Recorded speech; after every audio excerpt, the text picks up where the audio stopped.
Hello everyone, welcome back to Paper Therapy with Amy. I've got my pictures laid out here. This is going to be a layout from our trip to Belgium, actually to the city of Ghent, and with my cousin, and I'm using the Everyday Life paper packet again.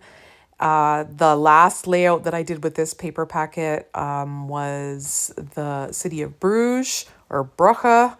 And so I have this city of Ghent, which is right next door. And I've got my pictures laid out the way I want them already. And you can see I've got my title there. So I just am going to add in some papers in the background here.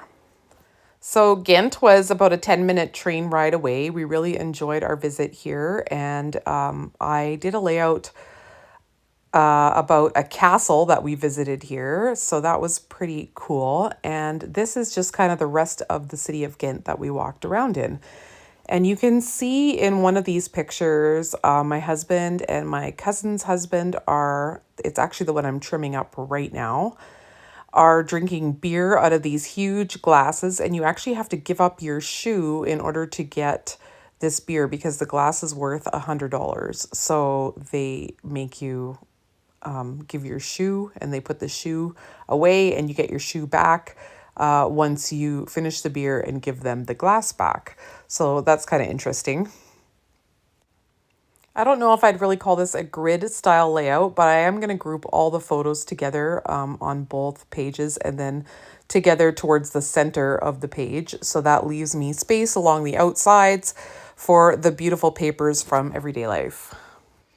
I have noticed there's been other people using this Everyday Life paper collection to document pictures to Europe. I don't know what it is about this paper that it just seems to go well with Europe pictures, but it really does. I'm just trimming these pictures all a little bit narrower so that they fit in the same footprint as those two pictures above. I want all these photos to fit in one kind of grid here, one kind of rectangle. So I've got the two above and then these three underneath. So I'm having to make them a bit narrower because the two above are 3x4s. So that makes that distance across there about 8 inches. And three 3-inch pictures, 3-inch wide pictures makes 9 inches. So I had to kind of shave them all back a little bit to get that extra inch off so it would cover the same amount of space as the pictures above it. And I'm kind of doing that in other places too, trying to make sure that they all kind of end at the same spot. It just takes a little sliver, so it's not really taking anything away from the photo. Once I have these all trimmed up perfectly, I'm going to pop some peacock paper underneath there as my background. And I'm also going to put these photos all on a white mat, leaving a little bit of room in between them. Just here it is here, just so that it gives a little bit of definition to each photo, having a little space in between each one. So now I can add in some lovely papers to the sides. I also wanted to add a panel in behind the title, and so I was trying to find something that would look good. And I tried the wood grains out, and I really liked how one of them looked underneath there. So I decided to add that in and really bring that title out. The picture just under the title of all four of us is at the train station. That's probably the first picture I took of all four of us together, selfie. And I just really thought this title, all of us together, really embodied the little trip that we did together. If you caught my last video, I was really excited to be able to spend this time with my cousin. She's an only child, and we don't get to see each other very often. I hadn't seen her since I was 9 years old, the first time my husband and I went to Europe. And so this was the next year, and I said, do you guys want to go somewhere with us? So that's what we did.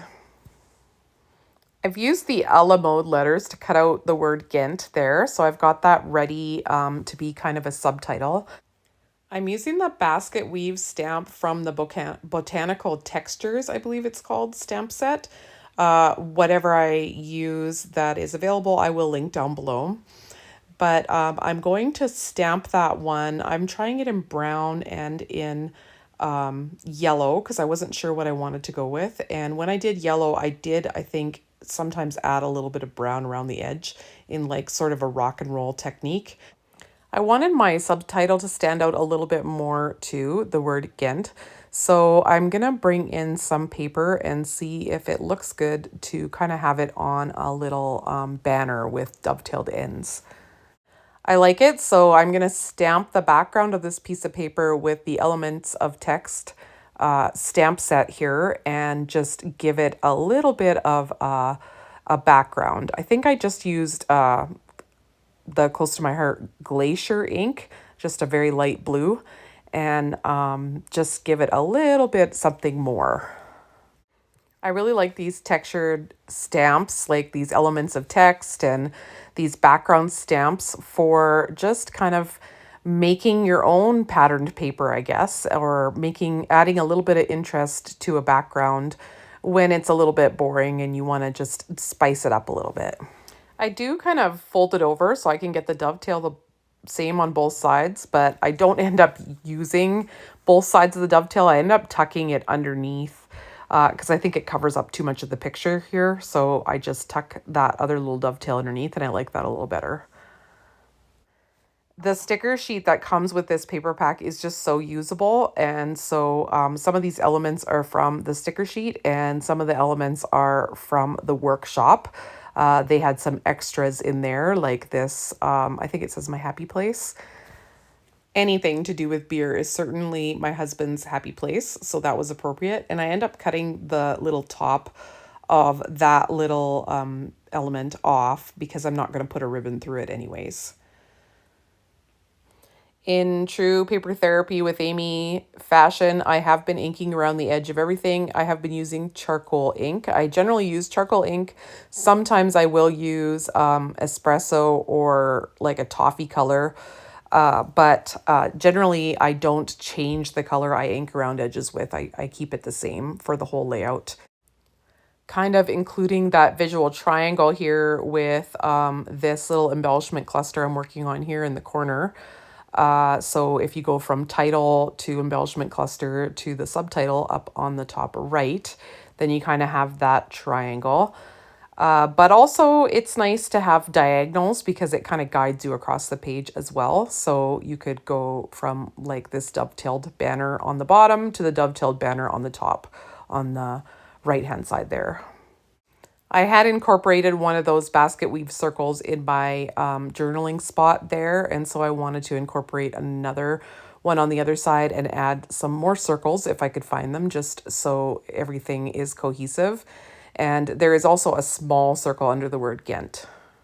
In the end, this is just a really simple layout because all I used for pattern paper was those two panels down the side and then that wood grain across the top and a little piece of wood grain that also goes across the top on the other side just to kind of draw it across there.